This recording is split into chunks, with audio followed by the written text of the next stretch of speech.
वक्फ संशोधन बिल अब कानून बन चुका है। वक्फ कानून के खिलाफ एक तरफ सुप्रीम कोर्ट का दरवाजा खटखटाया जा रहा है। कानून के खिलाफ पूरे देश में सड़क पर उतरने की बात की जा रही है। मुसलमानों को उकसाया भड़काया जा रहा है। कोई कुरान की आयत का जिक्र कर भड़का रहा है तो कोई मस्जिद मदरसों के नाम पर। तो नौजवानों, बुजुर्गों, मेरी इज्जतदार माँ और बहनों, खूब दुआएं करिए और एहतजाज के लिए तैयार रहिए। याद रखो, मैं तुमको पुकार पुकार कर कह रहा हूं, अगर आज तुम बेदार नहीं होगे तो आने वाली नस्लें तुमको हमको कोसेगी कि तुमने हमारी मस्जिद को तक नहीं बचा सके, तुम्हारे औलिया अल्लाह के आस्थानों को नहीं बचा सके, तुम्हारे कब्रिस्तानों को नहीं बचा सके। जो हमारे बुजुर्ग उस कब्रिस्तान में आराम कर रहे, तुमने उनको भी बर्बाद कर दिया। उठो भारत के मुसलमानों, ये वक्त उठने का है। मैं बार बार तुमसे कह रहा हूं, तुम अगर मुझसे नफरत करे तो करो मुझसे नफरत, दिल खोल के करो, मगर ये तो सबका मसला है ना मेरे भाई। ओवैसी भड़का रहे हैं। पर्सनल लॉ बोर्ड सड़क पर उतरकर देशव्यापी आंदोलन का ऐलान कर रहा है, लेकिन जमीयत उलेमाए हिंद ने all India Muslim personal law board को करारा झटका दिया है और साफ साफ मुसलमानों को ऐलान कर दिया कि वो इस मसले को लेकर सड़क पर नहीं उतरेंगे। व्यापी अभियान छेड़ेंगे पूरे देश में। यानी जितने हमारे को लीगल प्रोविजंस हासिल हैं, जितने कॉन्स्टिट्यूशनल प्रोविजंस हासिल हैं, जितने संवैधानिक अधिकार हमको हासिल है, जितने डेमोक्रेटिक अधिकार हमको हासिल है, उसको सामने रखते हुए पूरे देश में देशव्यापी ये पीसफुल एजुकेशन चलाएंगे जब तक के ये अमेंडमेंट्स वापस नहीं ले जाते। अपनी इस बात को आवाम तक पहुंचाना चाहता हूं कि हम किसी भी मसले के अंदर सड़कों के ऊपर नहीं आते, और हम ये समझ रहे हैं कि सड़कों के ऊपर आना मुसलमान के लिए मुफीद भी नहीं है। हमारी लड़ाई गवर्नमेंट से है, हम कोर्ट में जाते रहे हैं। साफ है, वक्फ बिल का विरोध करने वाले मुस्लिम लीडर इस मसले पर बढ़ते नजर आ रहे हैं। इतना ही नहीं, इस मुद्दे को लपकने के लिए मुस्लिम नेताओं में होड़ सी लगी है। वक्फ संशोधन बिल के पास होने के बाद ओवैसी कांग्रेस के नेता कोर्ट गए थे, लेकिन मौलाना मदनी का कहना है कि सबसे पहले वो इस मसले को लेकर सुप्रीम कोर्ट गए हैं। हमें कोर्ट का रुख करना चाहिए। हम आज कोर्ट के अंदर चले गए और मैं ये समझता हूँ कि कानूनी एतबार से सबसे पहले हम ही गए हैं। जो लोग गए हैं वो कानून को कानून बनने से पहले गए हैं। हो सकता है उन्हें फिर दोबारा जाना पड़े, लेकिन सबसे पहले जमीयत उलमा हिंद इस मसले के अंदर गई है और हम जहाँ तक लड़ सकते हैं कानूनी एतबार से हम लड़ते रहेंगे, लड़ेंगे। हमें इस चीज से बड़ी खुशी है कि अपोजिशन ने बहुत खुलकर हमारा साथ दिया है। All India Muslim personal law board को आईना दिखाया है all India Muslim women personal law board ने। All India Muslim women personal law board की अध्यक्ष शाइस्ता अंबर ने वक्फ कानून का समर्थन किया है। सिर्फ ज़कात और खैरात के ही पैसे से वक्फ की जमीनों पे हॉस्पिटल और कारखाने खुल सकते थे, लेकिन किसी ने ही इतना वक्फ की जमीनों पे तवज्जो नहीं दिया। वक्फ के विभाग ही में लूट मार मचती थी। अब हम वर्तमान सरकार से गुजारिश करते हैं कि पिछला जो कुछ भी नुकसान हुआ है वक्फ की जमीनों के साथ अब लूट मार ना होने पाए। इस बीच वक्फ कानून के विरोध में उतरी समाजवादी पार्टी को मुसलमानों ने करारा झटका दिया। मुजफ्फरनगर में सैकड़ों मुस्लिम सपा कार्यकर्ताओं ने पार्टी से इस्तीफा दिया और बीजेपी की सहयोगी पार्टी राष्ट्रीय लोक दल में शामिल हो गए। अब सवाल है कि क्या वक्फ कानून का विरोध करने वाले बैकफुट पर हैं? सवाल ये भी है कि क्या मुसलमानों का सबसे बड़ा पैरोकार बनने और वक्फ कानून के बहाने वोट बैंक को हाईजैक करने की कोशिश हो रही है? सबसे बड़ा सवाल है कि क्या मुसलमान लीडर समझ गए हैं कि अब वक्फ कानून के नाम पर आम मुसलमानों को भ्रमित नहीं किया जा सकता है। ब्यूरो रिपोर्ट, टाइम्स नाउ, नव भारत। रिपोर्ट आप देख चुके। मेहमान हमारे साथ जुड़े, मिलवाते आपको सिद्धार्थ यादव जी बीजेपी प्रवक्ता हमारे साथ में है, मोहम्मद फैज खान मुस्लिम राष्ट्रीय मंच से है हमारे साथ में, शुभ रास्ता जी राजनीतिक विश्लेषक हमारे साथ में है, अशोक यादव जी समाजवादी पार्टी के प्रवक्ता, कमाल फारूकी साहब सदस्य all India Muslim personal law board से, सैयद जवाद भाई हमारे साथ में राजनीतिक विश्लेषक जुड़े हुए हैं। आप सभी का बहुत बहुत स्वागत है। कमाल फारूकी साहब, ये मुस्लिम लीडर क्या बट गए हैं क्या वक्फ कानून पर?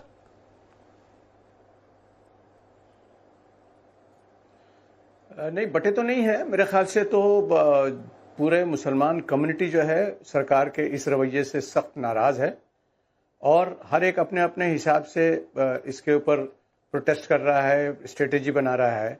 लेकिन कोई भी मुसलमान इस तरह का जो शबखून किया गया है वक्फ प्रॉपर्टीज के ऊपर, मुसलमानों को धोखा दिया गया है, मुसलमानों के साथ में ज्यादती की गई है, इसको बर्दाश्त नहीं किया जा रहा है और ये कॉन्स्टिट्यूशन के भी खिलाफ है और मुल्क के इथोस के भी खिलाफ है। अच्छा। हम ऐसा महसूस करते हैं कि ये बीजेपी सरकार ने या उनके जो जितने भी समर्थन करने वाले लोग बाग हैं, उन्होंने हिंदुस्तान की जो सेक्युलर जो परंपरा है और सेक्युलर जो फोर्सेज हैं, या ये कहिए कि सारे, आप एक मिनट के लिए अगर सेक्युलरिज्म से आपको नफरत भी हो तो कम से कम जिस तरह का भाईचारा और हम एक दूसरे के मजहब की इज्जत करते हैं, कदर करते हैं, ये हमारी परंपरा है, ये हमारे देश का रख रखाव है।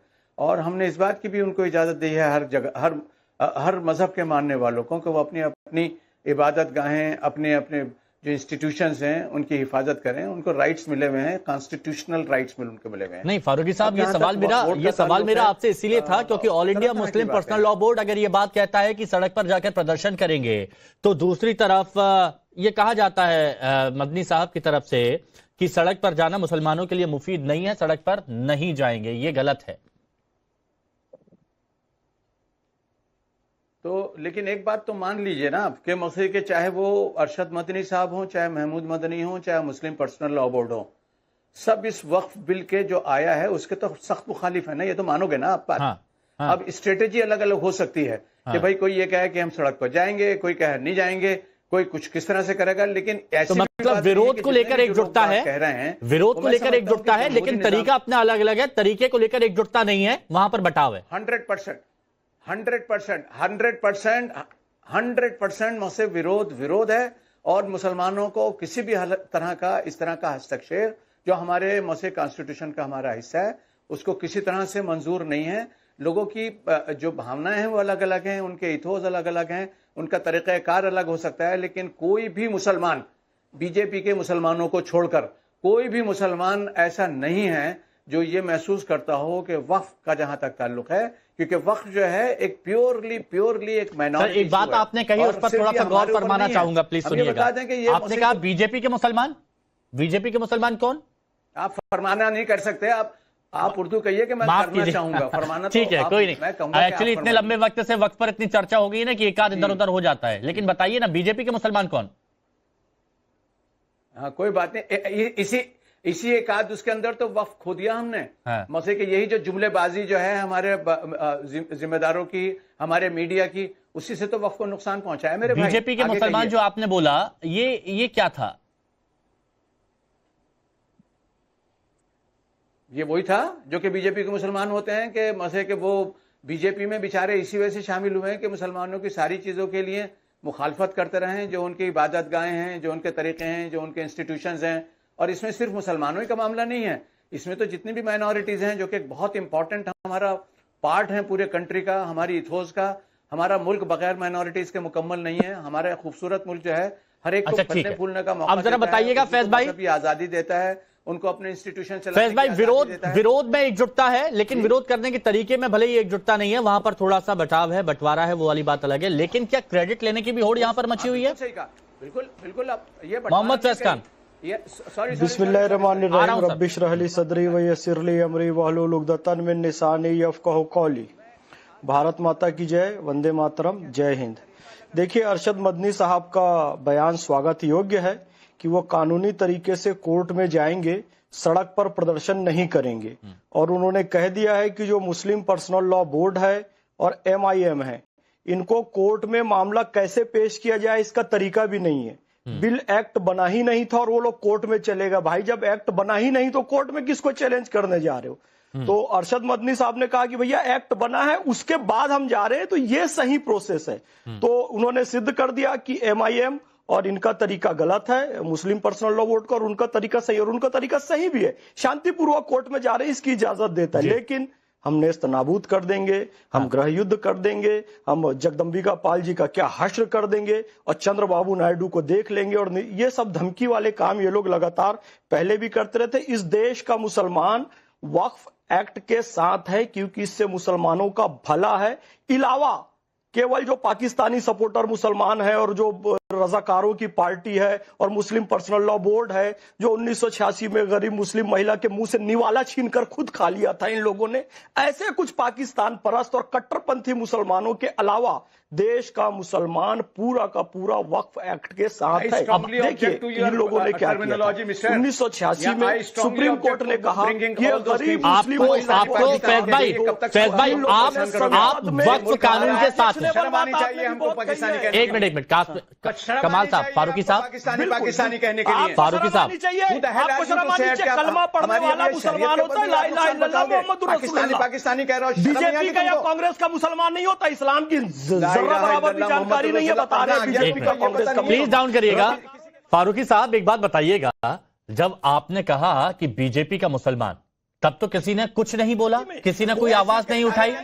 जब उन्होंने अपनी बात रखी तो आपको दिक्कत हुई, परेशानी हुई। पाकिस्तानी का ये पाकिस्तानी होंगे, ये इनका बाप। संसद कह रही है कि फिर आप गलत तरीके से बात कर रहे हैं। बेरोजगारों को उनका हक मिलना चाहिए। जब आप किसी मुसलमान को अगर कोई वक्फ कानून के साथ, सुनिए ना, अगर कोई वक्फ कानून का समर्थन कर रहा है और आप उसे बीजेपी का मुसलमान कहते हैं तो उसे बुरा नहीं लगेगा। भाई वक्फ में आने दे रहे हैं तो आने दो। गंगा जमनी तहजीब तब आपकी चली जाती है जब उनका सहयोग मांगते हैं। एक मिनट फैज भाई रुकिएगा।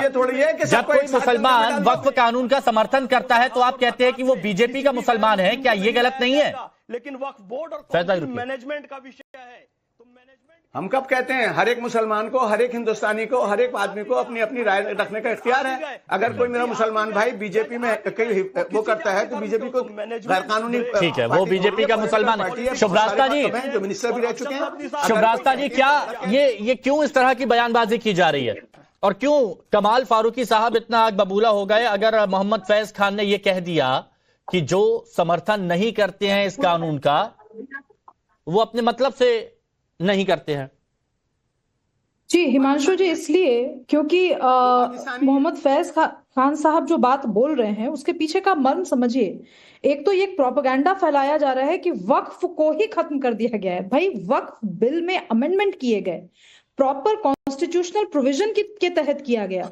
आप जिन लीडर्स को आपने संसद में भेजा, बहुत सारे लीडर्स थे जो चुप बैठे रहे, कुछ लीडर्स ऐसे थे जो गए ही नहीं इस बिल के डिस्कशन के दौरान। इसकी जिम्मेवारी भी किसी की तो होनी चाहिए ना। हम अगर मुसलमानों को लगता है कि ये सरकार उनकी रहनुमा नहीं है, एक मिनट के लिए मैं मान लेती हूँ, तो मुस्लिम बहुल इलाके से जो जिन सांसदों को भेजा गया संसद में, वो अगर वक्फ बिल के अमेंडमेंट की चर्चा के दौरान अगर वहां मौजूद नहीं है तो फिर ये मुस्लिम समाज को पूछना चाहिए ना कि हम कैसे लीडर्स को भेज रहे हैं। तीसरी चीज देखिए, इस अमेंडमेंट में ऐसा कुछ भी नहीं किया गया है जिससे जो एग्जिस्टिंग वक्फ है उस पर किसी तरीके की आंच आए या अड़चन आए। जो प्रॉपर्टीज है मैं उसकी बात कर रही हूँ, जो बार बार ये असदुद्दीन ओवैसी साहब कह रहे हैं कि हमारी मज़ारों पर और हमारी दरगाहों पर और हमारे मॉस्क्स पे हमला होगा, ऐसा बिल्कुल भी नहीं है। कुछ एक स्टैट्यूटरी बॉडी की स्टैट्यूटरी रेगुलेशंस में कुछ तब्दीलियां की गई हैं और वो तब्दीलियां एडमिनिस्ट्रेटिव हैं। अब ये कह देना कि भाई इस देश के जितने कलेक्टर हैं वो सब क्या सारे कलेक्टर्स हिंदू हैं, ये किस तरीके की बहस है, किस तरीके की बात है? मैं एक बात जिस एम्बिट में हम डिस्कस कर रहे हैं उसे बाहर जाके मैं कहना चाहती हूँ हिमांशु जी। देखिए, महिलाओं का जब दखल प्रामाणिक रूप से किसी भी इंस्टीट्यूशनल फ्रेमवर्क में होगा तो आमूलचूल परिवर्तन आएंगे। आज वक्फ पे सबसे ज्यादा सिरदर्दी उन पितृसत्तात्मक लोगों को है जिनको पता है कि महिलाओं की आवाज अगर मुखर हो गई तो ये जो मुस्लिम समाज है वो ज्यादा लोकतांत्रिक हो जाएगा, क्योंकि महिलाएं ये डिमांड नहीं करेंगी कि आप इस जमीन को मेरे लिए, मेरे आगे आने वाले संततियों के लिए आप ये वक्फ को दें। वो डिमांड करेंगी कि उनकी, हमारे आगे आने वाली नस्लों की परवरिश बेहतर हो, हमारे आने वाले नस्लों की तालीम बेहतर हो। इसीलिए ये जरूरी है कि जितने भी लोग प्रोटेस्ट कर रहे हैं, अभी बैठ करके लोग सर्टिफिकेट बांट रहे हैं कि भाजपा का मुसलमान कौन है, मैं तो कहती हूँ पूछिए इनसे, अमीर मुसलमानों का मुसलमान कौन है, गरीब मुसलमानों के साथ कौन खड़ा है? और अगर गरीब मुसलमानों के साथ कोई खड़ा है तो उन लोगों को दिक्कत क्यों होती है जो प्राइवेट प्रॉपर्टीज पे बैठ करके बिल्कुल कब्जा जमा करके बैठे हुए हैं? इस पे बात क्यों नहीं होगी? इस पे बात मैं नहीं करूंगी, हिमांशु दीक्षित या कोई शर्मा या कोई यादव या कोई नहीं करेगा, बल मुस्लिम समाज के लोग तो कर सकते हैं ना, मुसलमान महिलाएं तो पूछ सकती है ना। ये हक उनको देने से दिक्कत क्यों है? सैयद जव्वाद भाई, क्या दिक्कत है? जी हिमांशु भाई, बहुत बहुत धन्यवाद आपका। आपको और आपके सभी दर्शकों को मेरा जय हिंद, जय संविधान। और आज आपको और पूरे भारतवासियों को बहुत बहुत मुबारक हो। और आज मैं इस सरकार की तारीफ करता हूं। आज जिस तरीके से हम भारतीयों का 19 लाख करोड़ रुपए शेयर मार्केट में स्वाहा हो गया है, बर्बाद हो गया है पूरे देश को, और जो सरकार के चाटुकार हैं, जो सरकार की दिन भर जो है चाटुकारिता करते हैं, सभी देशवासियों को मुबारक हो, बहुत बहुत मुबारक हो। भाई मुमकिन है ऐसी पैसे बर्बाद करे जाते हैं? क्योंकि जिस तरीके से ट्रंप साहब ने जो है हमारे देश के ऊपर टैरिफ लगाए, इसके लिए वक्फ बोर्ड ही जिम्मेदार है। देखिए, देश के अंदर मंदी आएगी, कौन जिम्मेदार होगा? वक्फ बोर्ड जिम्मेदार होगा। देश के अंदर 19 लाख करोड़ रुपए लोगों को डूब गया, इसके लिए बाबर जिम्मेदार है, इसके लिए मैं औरंगजेब को जिम्मेदार। चलिए मुद्दे पर आ जाइए वापस। जिस तरीके से मैं आ रहा हूँ, मुबारकबाद तो दे दूं, लेट तो लीजिए भाई। 19 लाख करोड़ रुपए हमारे देशवासियों का बर्बाद हुआ, मुबारकबाद ले ली। वक्त संपत्ति तो 12-13 करोड़ रुपए की है। सिद्धार्थ यादव जी सुन रहे हैं। देखिए बिल्कुल मैं शेयर मार्केट पर नहीं जाऊंगा। सिंगापुर का, चाइना का, कोरिया का, अमेरिका का, सबका डाउन हुआ है। तो वहां के लोगों को भी अगर मोदी जी के लिए धन्यवाद देंगे आप चाटुकारिता के लिए, तो वो गलत है। देखिए अलग ट्रैक पे मत जाइए, वापस आ जाइए वक्त पर। अरे मैं वक्त की अरे मैं तो कह रहा हूँ, इसके लिए वक्फ बोर्ड ही जिम्मेदार है। अगर वक्फ बोर्ड का बिल ना आता, उसमें अमेंडमेंट ना होते, तो इन भारतीयों को 19 लाख करोड़ रुपए नहीं डूबता। ये तो पहले साथ है। देश को लगाओ, वक्फ बोर्ड में लगाओ, बाबर में लगाओ, औरंगजेब में लगाओ। वो छोड़िए, पहले ये बता दीजिए कि जमीयत उलेमा हिंद और all India Muslim personal law board की राह थोड़ी अलग क्यों हो रही है इस मामले पर? नहीं, देखिए, राह अलग है, मंजिल एक। रास्ते अलग अलग है, मंजिल एक है। और मंजिल यही है, जो दमनकारी सरकार है, जो देश के लोगों के हितों के बारे में नहीं सोचती है, दिन भर हिंदू मुसलमान मस्जिद मंदिर। नहीं तो मुसलमान भाई किसकी सुने, ये बताइए। मुसलमान भाई किसकी सुने? क्योंकि all India Muslim personal law board अगर बोलती है कि सड़कों पर आ जाइए, और जमीयत उलेमा हिंद अगर ये कहती है कि मुसलमानों के लिए मुफीद नहीं है सड़क पर आना, तो वो किसकी सुने? पूछना चाहता हूं आपसे बस। देश के संविधान की सुने। हम तो देश के संविधान की सुन रहे हैं। बाबा साहब भीमराव अंबेडकर ने ये राइट दिया है, संविधान के अनुसार ही तो मिलाया है के लिए। अच्छा, बिल्कुल अच्छी बात है। तो इसी संविधान के अकॉर्डिंग हम प्रदर्शन करेंगे, विरोध प्रदर्शन करेंगे। सरकार की जो दमनकारी नीतियां, उसका विरोध प्रदर्शन करेंगे। और हम तो ये चाहते हैं कि इस सरकार को हटाने के लिए जो भी कोशिश हो, ईमानदारी से कोशिश हो।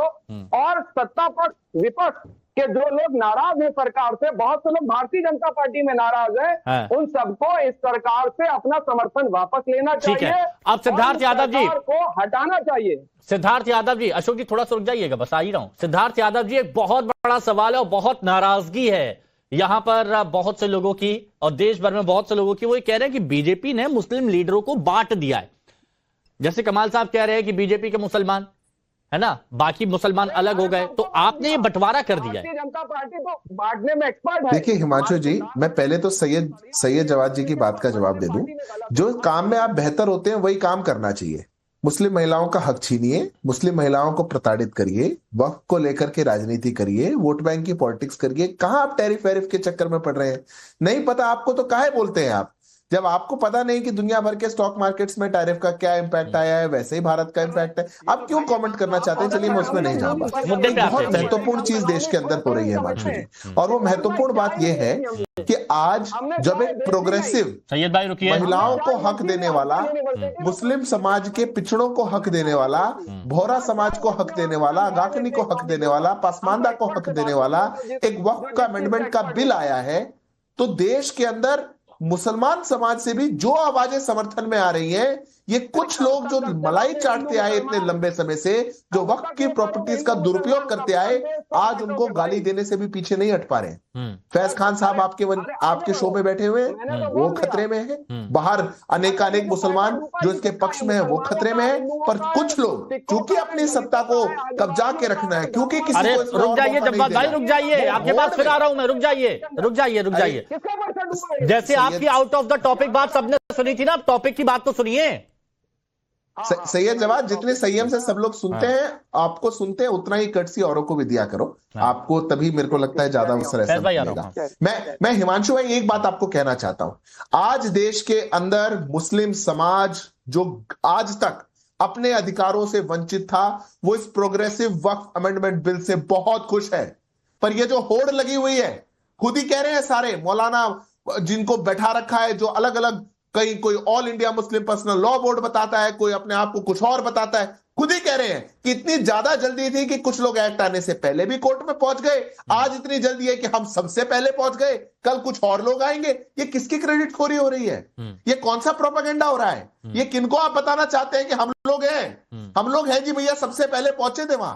मैं स्वागत करता हूं, चाहे आदमी एक हो या 10 लोगों को रिप्रेजेंट करने वाली कोई ऑर्गेनाइजेशन हो। देश की अदालतों के दरवाजे खुले हुए हैं, आप वहां पर जाइए और देश की अदालत और सर्वोच्च अदालत जितनी भी आपकी गलतफहमी है उसको भी दिमाग से अशोक यादव जी देगी। अशोक मैं यादव तो जी कहता हूं गारंटी लीजिए, अगर सुप्रीम कोर्ट ने कह दिया कि अनकॉन्स्टिट्यूशनल नहीं है, तो क्या आप अपना झूठ और प्रोपेगेंडा बंद करेंगे? बताइए। अच्छा चलिए ये सवाल मैं पूछता हूं अशोक यादव जी, आप ही से ये सवाल है, बताइए संवैधानिक तरीके से सब पास हुआ है कि नहीं हुआ है? देखिए हिमांशु जी, बिल पास हुआ है, ये संवैधानिक तरीके से हुआ है कि नहीं हुआ है? अलोकतांत्रिक तरीके से पास हुआ है। अच्छा, अलोकतांत्रिक असंवैधानिक तो नहीं है ना? पास हुआ है। अलोकतांत्रिक कैसे? अलोकतांत्रिक भी एक तरह से असंवैधानिक ही माना जाता है। अगर उसको व्याख्या करेंगे संविधान की, तो अगर अलोकतांत्रिक तरीके से कोई काम होता है तो उसको असंवैधानिक। अलोकतांत्रिक कैसे? हिमांशु जी पूछ लीजिए जरा, अलोकतांत्रिक कैसे? पूछ लीजिए। वही मैं कह रहा, देखिए जेपीसी का गठन हुआ, उसमें हमारे विपक्ष के सांसदों की कोई बात नहीं सुनी गई। क्या है? लोकतंत्र था, है अलोकतांत्रिक है। दूसरी बात, अभी हमारे सिद्धार्थ भाई की बात बिल्कुल गलत कह रहे हैं। ये तो वो बिल है जो पूरी लोकतंत्र की प्रक्रिया को पार करके आया। अशोक जी मेरी बात हो जाए सिद्धार्थ जी, आप मेरी बात हो जाने दीजिए। अभी सिद्धार्थ भाई कह रहे थे कि जिस काम में अनुभव होता है ना जी, वही काम करना चाहिए। अरे इन लोगों का तो 4 पीढ़ियों का अनुभव है। हिंदू महासभा, जनसंघ, RSS, भाजपा, 4 जनरेशन है ये लोग। इनको अनुभव है 80-20 करने का। हिंदू महासभा भी 80-20 करती थी, भारत का बंटवारा करा के पाकिस्तान बना दी 80-20 करते करते। जनसंघ, RSS, भाजपा, तो इनका अनुभव, इसमें एक्सपर्टाइज, मैं तो इनको इस पे सम्मान देना चाहता हूँ। भाई अनुभव इनके पास है 80-20 करने का। हिंदू मुसलमान और देश में बंटवारा, नफरत, अलगाव सब करने का अनुभव इनके पास है, तो इनके पास एक्सपर्टाइज है। दूसरी बात देखिए, सबसे बड़ा हिमांशु भाई, इस बिल से जो समाज को नुकसान हो रहा है, समाज जी बिल्कुल, हाँ कानून से देखिए, हमारा जो मुसलमान समाज दर्द है बहुत या इस बिल के विरोध में जो भी, सुन लीजिए हिमांशु जी, जो भी लोग इस बिल के विरोध में हैं, वो भारतीय जनता पार्टी को सड़कों पर ला देंगे। कैसे ला देंगे? इस बटन के माध्यम से, वोट के माध्यम से सड़क पे लाएंगे तो पहले तो ये देखिए ना कि जमीयत वाले मदनी साहब तो कह रहे हैं कि सड़क पर नहीं जाना चाहिए, गलत बात है। देखिए सड़क पे जाना न जाना अलग बात है, लेकिन सबसे बड़ा ऑब्जेक्टिव है इंडिया गठबंधन का कि भारतीय जनता पार्टी को सड़क पर भेजना है। हमारा ऑब्जेक्टिव भारतीय जनता पार्टी को सड़क पर भेजना है। और भेजेंगे हम कैसे? लोकतांत्रिक तरीके से, चाहे सुप्रीम कोर्ट में जाएंगे। तो मतलब आपका तरीका लोकतांत्रिक है, उनका लोकतांत्रिक है ना? शुभरास्ता जी कुछ कहना चाह रही थी, सबकी बात में कंप्लीट कर देता हूं। फैज भाई बस तुरंत आ रहा हूं, है ना? हाँ देखिए हिमांशु जी, 10 सेकंड मेरी बात और रह गई थी, ले लीजिए 10 सेकंड ले लीजिए प्लीज। हाँ देखिए हिमांशु जी, सबसे बड़ा, अगर इस बिल से, इस कानून से अगर कोई पैदल हुआ है ना, तो भारतीय जनता पार्टी के सहयोगी दल पैदल हुए हैं। चाहे बिहार में नीतीश बाबू हैं, नायडू बाबू हैं, यहाँ जयंत बाबू हैं, सारे लोग 5 किलो राशन पे डिपेंड हो जाएंगे भारतीय जनता पार्टी के साथ रहते रहते। आप देख लीजिएगा, इनको 5 किलो सरकारी राशन पे डिपेंड होना पड़ेगा। ठीक है, पॉलिटिक्स पे आ रहे हैं। शुभरास्ता जी जवाब दीजिए। भारतीय जनता पार्टी जी शुभरास्ता जी, मैं फिर से वही बात कहूंगी, जितना मुखर विरोध टेलीविजन कैमरे पर, सड़कों पर या भाषणों में हो रहा है, क्या उतना मुखर विरोध आपने देश की संसद के अंदर देखा? और अगर देखा तो हमने ये देखा कि इमरान प्रतापगढ़ी ने किस किस तरीके के बयान दिए। ऐसे बयानों से तो उन देश के मुसलमानों को ही इमरान प्रतापगढ़ी को घेर करके पूछना चाहिए कि हिम्मत कैसे हुई कि आपने प्रोपेगेंडा फैलाने का काम किया संसद के अंदर। देखिए देश की पॉलिटिकल व्यवस्था जो है वो आज बिल्कुल पोलराइज हो चुकी है, इसमें कोई दो राय नहीं है। लेकिन इसमें पोलराइजेशन 2 तरीके का है। ये सिर्फ हिंदुत्व बनाम माइनॉरिटी रिलीजन का पोलराइजेशन नहीं है, ये तर्क बनाम कुतर्क का भी पोलराइजेशन है। आप दीजिए ना, मोहम्मद फैज खान के तर्कों को काट देना कोई प्रोग्रेसिव मुसलमान यहाँ पर। अरे 2 मिनट आपके अपने समाज के अंदर जो विरोधाभास है उसको तो आप पहले टैकल कीजिए। ये बहुत आसान है कि आप भाजपा के अंदर कुछ अगर मुस्लिम नेता है या नेत्रियां हैं, मैं तो खुले तौर पे कह रही हूं, उनसे अगर दिक्कत है कुछ पुरुष नेताओं को, तो वो आकर के तर्कों के साथ बात करें ना। कहां कितने महिलाओं को स्पेस दे दिया असदुद्दीन ओवैसी ने? बताइए ना, कितनी महिलाएं हैं संसद में? आप चीख चीख करके कह रहे हैं शुभ रास्ता जी, शुभ रास्ता जी, सैयद जब बात कह रहे हैं कि मैं काटता हूं, मैं यहाँ पर तर्कों को अपनी बातों से तर्कों से काटता हूं। प्लीज 10 सेकंड ले लीजिए, प्लीज 10 नहीं 20 सेकंड लीजिए। आपसे नहीं सैयद जवाब जी, आप अपनी बात कहिएगा। मैं एक मिनट, आप अपनी बात कहिएगा सैयद भाई। आपके और मेरे विचारों में अगर हम लोग आमने सामने बैठते हैं तो कोई बहुत दूर का फर्क नहीं होता। दिक्कत मुझे आपसे नहीं है, दिक्कत उन सांसदों से है जो संसद में बात नहीं करके सड़कों पर लोगों को भड़का रहे हैं। दिक्कत उनसे। प्लीज सैयद जवाब जी। सुभाषा, देखिए, देश के अंदर महिला सम्मान की बात वो कर रहे हैं जिन्होंने महिलाओं के ऊपर अभद्र टिप्पणी करी हुई है, महिलाओं के बारे में गंदी गंदी बातें करी हुई है, और जिनकी बात कर रहे हैं जयाप्रदा के नॉमिनेशन के समाजवादी पार्टी के नेताओं के बयान की बात कर रहे हैं क्या? मैं अगर बोल रहा हूं तो 10 सेकंड सुन लीजिए। ऐसे लोगों को टिकट दे करके, अगर आप चाहे विधानसभा उत्तर प्रदेश का निकाल लीजिए और लोकसभा का निकाल लीजिए, सबसे ज्यादा ऐसे लोग हैं जिनके ऊपर गंभीर धाराओं में आपराधिक मुकदमे हैं। आप पता है टॉपिक को दूसरी जगह ले जाते हैं, भारतीय जनता आप मुद्दे को दूसरी जगह ले जाते हैं। मतलब आपने पहले मार्केट की बात की, फिर आपने ये बोला कि ऐसे ऐसे लोगों को टिकट दिया गया है। मैं वक्फ की बात कर रहा हूं, मुद्दे पर रहिए ना प्लीज, मुद्दे पर रहिए। जो यहाँ पर तर्क स्टार्ट किए थे, तर्क यहाँ पर सबके सामने रखे थे मोहम्मद फैज खान ने, उनका जवाब क्यों नहीं दिया आपने? देखिए, मैं वक्त के ऊपर कह रहा हूं, मोहम्मद फैज खान साहब को मोदी जी की 2 किट एक्स्ट्रा मिली है और टोपी लगा के अच्छे भी दिखते हैं। तो अब उनके तर्क के ऊपर मैं सिर्फ इतना ही कहना चाहता हूं। अब ये पर्सनल आप जाते हैं तो अच्छा नहीं लगता है। अरे नहीं, अरे वो तो प्यारे लगते हैं, अच्छे लग रहे हैं। मैं तो बोल ही रहा हूं। वक्फ के लेकर के, जहां तक वक्फ की बात है, वक्फ का जो बिल आया है ना, वो मैं बड़ी जिम्मेदारी से कहना चाह रहा हूं कि किसी से विचार विमर्श बगैर करे हुए लेकर के आया गया। अगर ऐसा होता तो आर्टिकल 26 का वायलेशन जिसमें हो रहा वो नहीं होता, 25 का नहीं होता, 16 का नहीं होता, 14 का नहीं होता। मोहम्मद फैज खान, ये बात बताइए, मुझे आपसे जानना है, आपको कैसा महसूस होता है कि हर मंच पर आपको बीजेपी का मुसलमान कह दिया जाता है कि आपको सौगात मोदी की एक्स्ट्रा किट मिल गई होगी इसीलिए ऐसा हो रहा है। In fact all India Muslim women personal law board की शाइस्ता अंबर जब ये कहती हैं कि महिलाओं के लिए अच्छा है, ये वक्फ कानून बहुत अच्छा है, तो उनको भी बीजेपी का मुसलमान कह दिया जाता है। देखिए, मुझे काफी देर से आवाज आ नहीं रही थी, अभी बिल्कुल क्लियर आवाज आई है। अब मैं बताऊं, फिर से सुन ले हिंदी में और उर्दू में और अरबी में, ला इलाहा इल्लल्लाह मोहम्मदुर रसूलुल्लाह जो ये कहता है वो मुसलमान होता है। मुसलमान होने का किसी बीजेपी या कांग्रेस और MIM का होने से कोई लेना देना नहीं है। और वो मुसलमान वो होता है जो हक की बात करता है। यदि हम हक की बात करते हैं तो हमें RSS का या बीजेपी का होने का टैग लगाया जाता है, यानी कि बीजेपी और RSS हक की बात करती है। और आप लोग गरीब मुस्लिम महिलाओं का हक छीनना चाहते हैं, नाहक की बात करते हैं कि यानी कि वही यजीद की विचारधारा के ये लोग हैं। और इनके पास अब कोई तर्क नहीं रह गया, लॉजिक पे बात नहीं कर सकते। मैं बताऊं हिमांशु भाई, आर्टिकल 14 के तहत ये उचित है, 15 के तहत उचित है, 25 के तहत उचित है और 26 के तहत उचित है, क्योंकि धार्मिक मामलों का प्रबंध, एक एक करके बोलिए, कैसे बताइए? नमाज पढ़ाना, मुतवल्ली, अरे सुनो ध्यान से, बता रहा हूं मैं, बता रहा हूं तुमसे। सुनिए, जवाब होगा। जाते हो यहाँ पर, भारत माता की जय कहना संविधान में लिखा है। सुनिए मेरी बात, भारत माता की जय कहना संविधान में लिखा है और कुरान शरीफ भी कहता है कि अपनी जमीन से मोहब्बत करो। उम्मुल कुरा मक्का शरीफ को मां कहा गया है कुरान शरीफ में, और हम भी भारत को इसलिए मां कहते हैं अपनी जन्मभूमि को। और भारतीय संविधान का अनुच्छेद 51 का बिंदु खा कहता है कि स्वतंत्रता संघर्ष के लिए जिन जिन तत्वों ने प्रेरित किया है उन सबका सम्मान करो। भारत माता की जय वंदे मातरम ने भी प्रेरित किया है, तो भारत माता की जय कहो। संविधान भी कहता है और कुरान भी कहता है। तुम लोगों को ज्ञान नहीं है संविधान और कुरान का। और अनुच्छेद 26 ये कहता है कि धार्मिक मामलों के प्रबंध की स्वतंत्रता बता रहा हूं, धार्मिक, अरे 26 बता रहा हूं, धार्मिक मामलों के प्रबंध की स्वतंत्रता ना, तो मस्जिद में इमाम मुसलमान होगा, मौजन मुसलमान होगा, मुतवल्ली मुसलमान होगा। धार्मिक मामलों का प्रबंध करना है, कलमा, नमाज, रोजा, हज और ज़कात। लेकिन बिजली आ रही है तो ये धार्मिक मामलों से बाहर है। हाँ बताइए आप,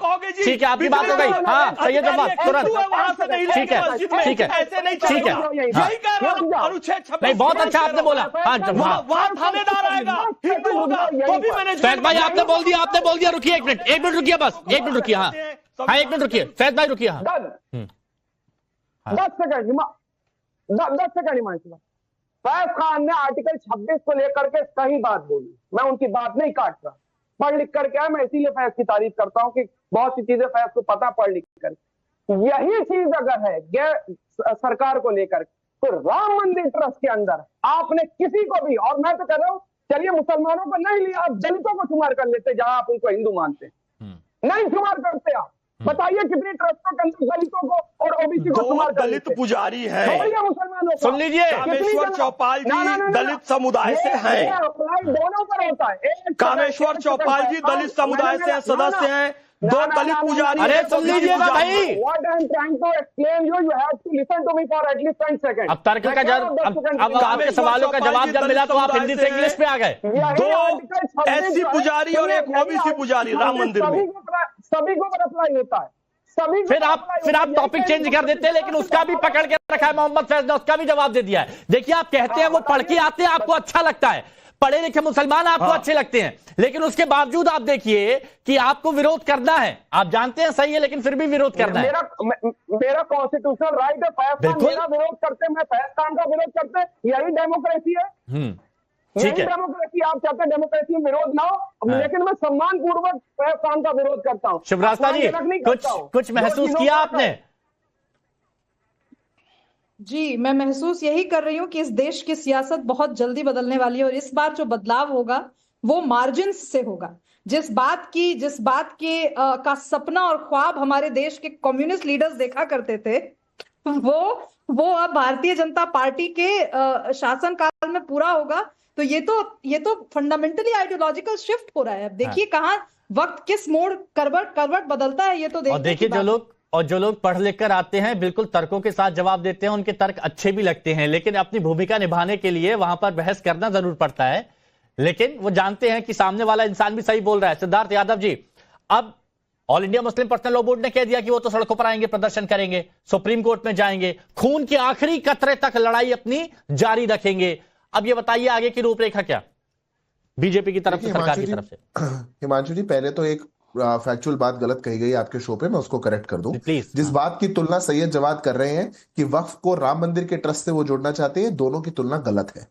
अगर आपको वक्फ से करना है तो अगर मुसलमानों को धार्मिक मामलों में चैरिटी करनी है तो उसके लिए वक्फ का एक्ट है। अगर हिंदुओं को, जैनियों को, क्रिश्चियंस को, बौद्ध को, किसी भी और धर्म को करनी है, उसको लेकर के भी देश में चैरिटी एक्ट और एंडोमेंट एक्ट है। आप आंध्र प्रदेश का उठा के देख लीजिए, मध्य प्रदेश का उठा के देख लीजिए, महाराष्ट्र का उठा के देख लीजिए, छत्तीसगढ़ का उठा के देख लीजिए, देश के सभी चैरिटी और एंडोमेंट एक्ट उठा के देख लीजिए, वो धर्म स्पेसिफिक नहीं है। आप किसी भी धर्म के चैरिटी एक्ट में, एंडोमेंट एक्ट में नहीं लिखा हुआ है कि उसमें उसी धर्म का सीईओ रहेगा। तो आप ये तुलना मत करिए। आप जामा मस्जिद के अंदर बैठ करके कौन नमाज पढ़ेगा, कितनी बार नमाज पढ़ी जाएगी, वहां कितने लोग शामिल होंगे, नमाज अदा करने का क्या तरीका होगा, ये वक्त नहीं बताता है, और इसीलिए वक्त धार्मिक मामलों का नहीं है। पर टीवी पे बैठ करके सैयद जवाद जैसे लोग ये सर्टिफिकेट दे देते हैं, ये जज हो चुके हैं आज, ये सुप्रीम कोर्ट के जज है, ये बता देंगे आर्टिकल 26 का उल्लंघन हो गया, 27 का हो गया, 28 का हो गया। 4 आर्टिकल याद कर ले। मैं किसी के बीच में नहीं बोला था, मैं किसी के बीच में नहीं बोला, मैं बड़ी शांति से सबको सुन रहा था। अब आप हिम्मत रखिए सुनने की। हिमांशु जी, आपको रेगुलेट करना पड़ेगा। मैं दूसरी बार बोल रहा हूँ और मैंने किसी के बीच में नहीं बोला।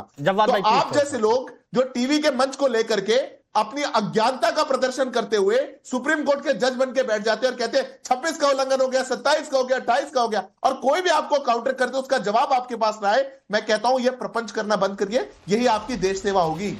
चलिए ठीक है, बंद करिए, और ये बात मैं फिर बोल रहा हूं, मैं ये फिर बोल रहा हूं कि जितने भी लोग हैं, आम लोग हैं जो इसके विरोध में हैं, वक्फ कानून के जो इसके समर्थन में हो, वो प्लीज फैक्ट देखें, वो तथ्य देखें, वो तर्कों को सुने।